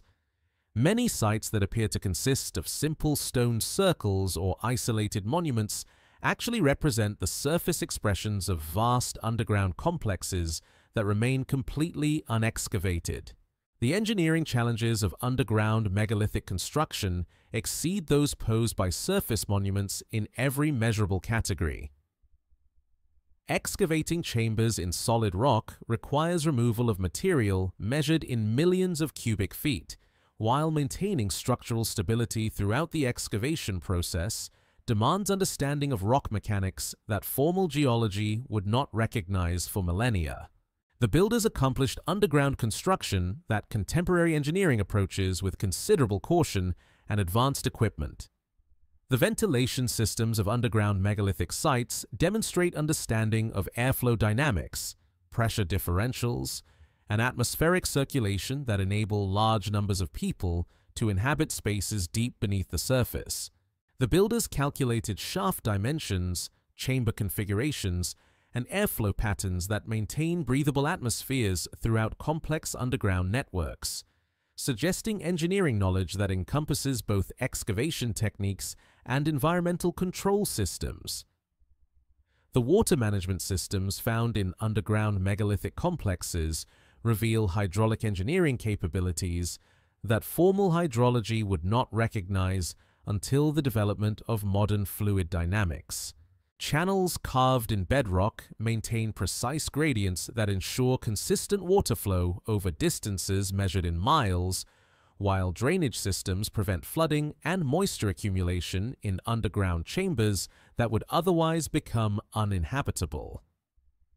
The mystery deepens when similar underground construction techniques appear at megalithic sites separated by vast geographical distances.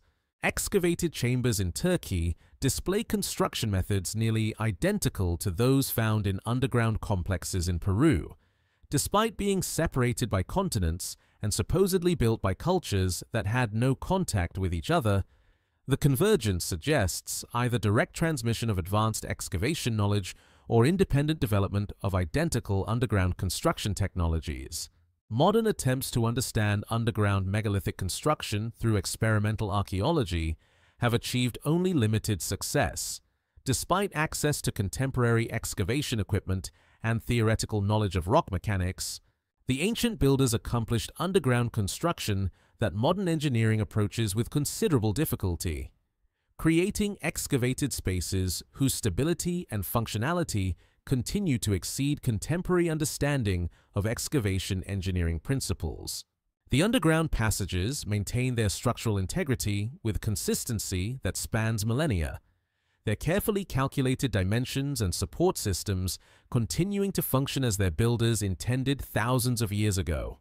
The chambers resist collapse, flooding, and other structural failures that typically affect large excavated spaces, serving as permanent demonstrations that ancient excavation knowledge could create underground construction whose performance exceeds that achieved by contemporary tunneling and excavation technologies. The tunnels stretch through bedrock like stone arteries, carrying messages between distant points. Their underground networks creating connections that surface geography cannot explain, and construction methods that remain archaeologically invisible, linking megalithic sites through passages that challenge every assumption about prehistoric capabilities and organizational systems. The cutting patterns preserved in ancient stone surfaces tell stories without words. Their systematic grooves and incisions suggesting technologies that have vanished from the archaeological record as completely as if they never existed. At megalithic sites across the world, the marks left by ancient tools reveal working methods that exceed the capabilities of copper, bronze, and stone implements supposedly available to their creators. Yet no artifacts remain that could account for such precise and efficient stone cutting. At Puma Punku in Bolivia, where the Altiplano stretches toward horizons marked by distant peaks, andesite blocks display cutting marks that suggest saw-like tools capable of slicing through volcanic rock with the efficiency of contemporary diamond-tipped equipment. The grooves follow perfectly straight lines across surfaces measured in meters, maintaining consistent depth and width that would challenge modern stone-cutting machinery. Yet, archaeological investigation of the site has revealed no metal tools, no evidence of advanced metallurgy, no artifacts that could explain the precision visible on these ancient surfaces. The systematic nature of these cutting patterns reveals working methods that employed consistent techniques across entire construction projects. At Egyptian granite quarries, unfinished obelisks display regular percussion marks where workers removed material following predetermined lines with mathematical accuracy. The tool marks form patterns that suggest standardized implements used according to systematic procedures, yet the tools themselves have disappeared without leaving any trace in the archaeological record of ancient Egyptian technology. Archaeological analysis of tool marks on megalithic surfaces reveals cutting patterns that require implements harder than the stones being worked. Granite, which ranks high on the mineral hardness scale, displays clean cutting marks that would require tools of superior hardness to produce. Yet the same cultures responsible for this precision stone cutting supposedly possessed only copper and bronze implements, metals that rank lower in hardness than the granite they allegedly shaped. Only took several decades of material science to develop diamond-tipped tools capable of replicating the cutting patterns visible on ancient megalithic surfaces. Yet, the archaeological record contains no evidence of comparable tool technologies in prehistoric contexts. The ancient builders achieved cutting precision using implements that remain completely absent from the material culture that archaeology attributes to their time periods. The efficiency implied by ancient cutting patterns exceeds what experimental archaeology has achieved using reconstructed prehistoric tools. Modern attempts to replicate megalithic stone working using copper, bronze, and stone implements progress at rates that would require centuries to complete projects that ancient builders apparently finished within reasonable construction timeframes. The discrepancy suggests either tool technologies not reflected in the archaeological record or working methods that remain fundamentally misunderstood.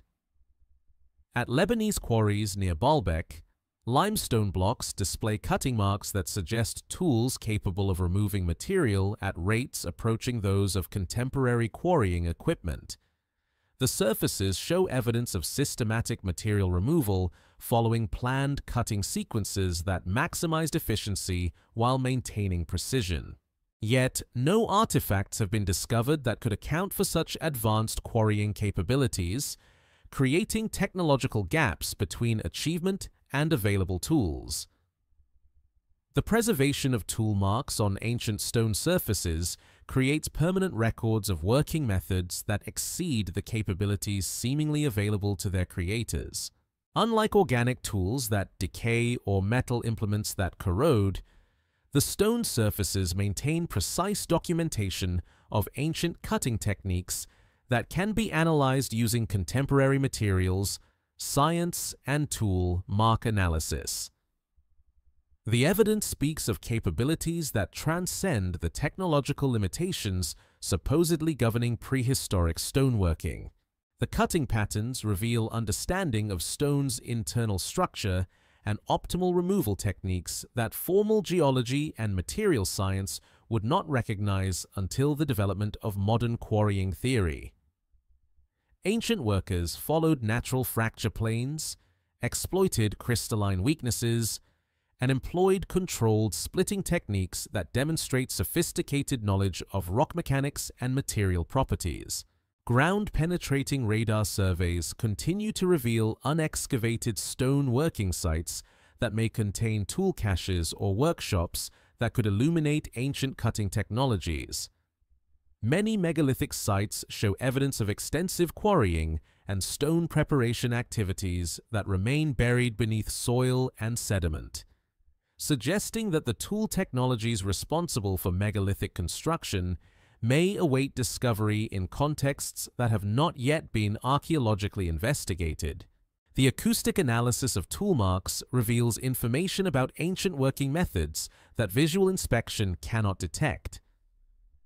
Different cutting tools produce characteristic vibration patterns that leave microscopic signatures in stone surfaces, creating acoustic fingerprints that can identify tool types and working techniques. Modern analysis of megalithic surfaces reveals acoustic evidence of cutting tools that do not match any implements found in prehistoric archaeological contexts. The mathematical precision of ancient cutting patterns suggests tools that could maintain consistent performance across extended working periods.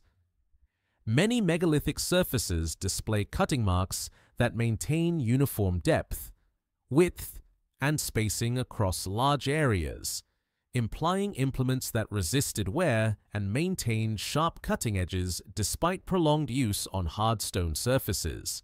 Such tool performance would require metallurgy or material technologies that exceed anything documented in prehistoric archaeological contexts. The mystery extends to entire quarrying operations that show evidence of systematic stone extraction using technologies that left no archaeological trace. Ancient quarries display evidence of large-scale material removal accomplished through coordinated cutting operations that would require standardized tools, organized work crews, and technical knowledge capable of planning complex extraction sequences. Yet the same sites contain no evidence of the tool technologies or organizational artifacts that such operations would seemingly require. Modern materials. Science analysis of megalithic surfaces continues to reveal cutting evidence that challenges understanding of ancient stoneworking capabilities. Advanced microscopic examination uncovers tool mark characteristics that suggest cutting technologies more advanced than anything previously attributed to prehistoric cultures, implying that ancient stoneworking capabilities exceeded current archaeological estimates by significant margins. The tool marks speak in the language of systematic precision, their patterns revealing working methods that achieved efficiency and accuracy comparable to contemporary stone cutting, while leaving no trace of the technologies that made such performance possible. The cutting evidence preserves permanent documentation of ancient capabilities that manifested in stoneworking achievements before vanishing completely from the material record, creating monuments whose construction methods remain as mysterious as their original purposes. The stone surfaces maintain their testimony across millennia, their preserved cutting patterns continuing to document working methods that exceed the capabilities seemingly available to their creators. They serve as permanent libraries of technical knowledge encoded in tool marks that challenge understanding of prehistoric human capabilities and the technologies that could achieve such systematic precision in stone cutting operations that left no other archaeological evidence. The silence of the builders echoes across millennia like an absence that speaks louder than words. Their monuments standing as permanent testimony to human achievement while their creators vanished into historical muteness that no archaeological excavation has been able to penetrate. The most enduring structures ever built by human hands carry no signatures, no inscriptions, no documentary evidence that might illuminate the identities, motivations, or methods of the people who conceived and constructed them. At Göbekli Tepe in Turkey, where carved pillars rise from earth that concealed them for 11,000 years, the builders left behind sophisticated stone carvings that display artistic mastery and symbolic complexity. Yet not a single character of written text appears anywhere on the monument's surfaces. The animals that spiral around massive stone columns were carved with anatomical precision that suggests intimate knowledge of local wildlife, seasonal behaviors, and ecological relationships. Yet the meaning of their arrangement and the purpose of their creation remain archaeologically impenetrable.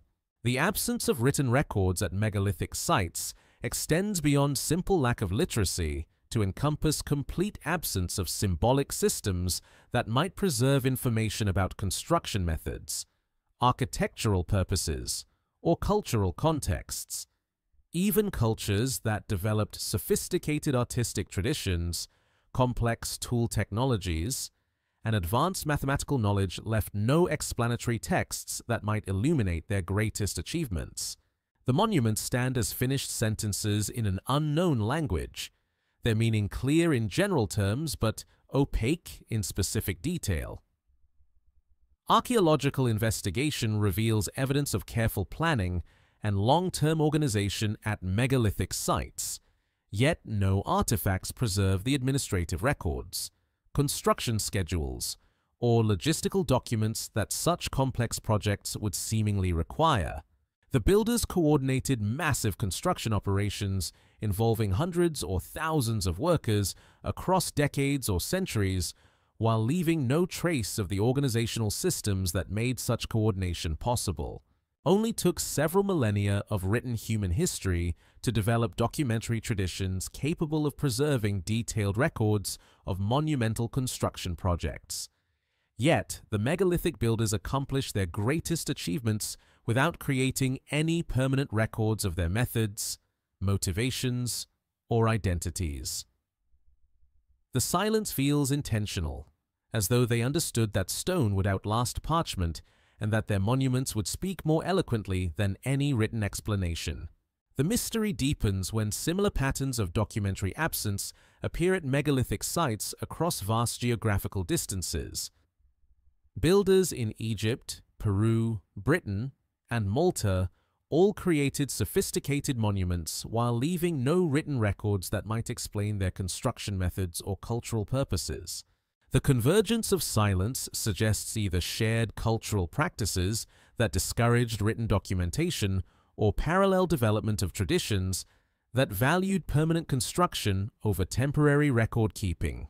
The technological capabilities demonstrated at megalithic sites imply educational systems sophisticated enough to transmit complex knowledge across generations, yet no artifacts preserve the teaching materials, technical manuals, or knowledge preservation systems that such education would seemingly require.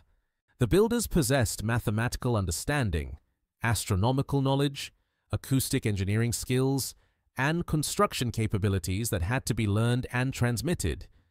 Yet the methods of knowledge transmission remain archaeologically invisible. At Sacsayhuaman in Peru, where massive blocks fit together with precision measured in millimeters, the construction displays evidence of systematic planning that would require detailed technical drawings, dimensional calculations, and construction sequences preserved in some permanent form. Yet archaeological investigation has revealed no plans, no technical documents, no written records that might illuminate how such precision construction was achieved across multi-year building projects. The absence of contemporary documentation makes megalithic achievement even more remarkable by eliminating the possibility that these monuments represent copies or adaptations of earlier prototypes preserved in written technical traditions. The builders appear to have developed sophisticated construction capabilities without the benefit of accumulated written knowledge, technical literature, or documented experimental traditions that might preserve lessons learned from earlier projects. Ground-penetrating radar surveys continue to reveal buried features at megalithic sites that suggest even more extensive construction activities than surface monuments indicate. Yet these hidden structures show no evidence of the documentary materials that such complex projects would seemingly require. The builders maintained consistent architectural standards and technical capabilities across entire buried complexes, while leaving no written records that might explain their methods or purposes. The dating uncertainties that surround megalithic construction compound the mystery of their documentary absence. If these monuments were built over extended periods by multiple generations of builders, then knowledge transmission systems must have preserved technical information with remarkable fidelity across centuries or millennia. Yet no artifacts document the educational traditions, apprenticeship systems, or knowledge preservation methods that such continuity would require. The silence extends to mythological and oral traditions that might preserve cultural memory of megalithic construction. Even cultures that maintained rich storytelling traditions, complex mythological systems, and detailed oral histories preserve no legends that might explain the origins, purposes, or construction methods of their most impressive monuments. The megalithic builders seem to have vanished not only from written history, but from cultural memory itself. Modern attempts to understand megalithic construction through experimental archaeology and reverse engineering have achieved only partial success. Despite access to contemporary engineering knowledge, precision instruments, and detailed documentation of reconstruction attempts. The original builders accomplished their achievements without the theoretical frameworks, technical literature, or experimental traditions that modern reconstruction efforts consider essential for comparable work. The documentary silence challenges conventional understanding of how complex technical knowledge develops and persists across time. Contemporary construction projects require extensive documentation to coordinate activities, preserve technical decisions, and enable quality control across extended building periods. Yet megalithic builders achieved comparable coordination and consistency while leaving no documentary evidence of their methods.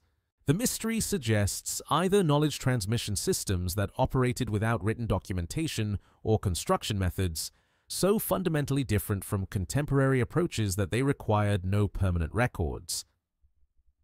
The builders may have possessed oral traditions sophisticated enough to preserve complex technical knowledge across generations, or they may have employed construction techniques so intuitive that they required minimal documentation to implement successfully.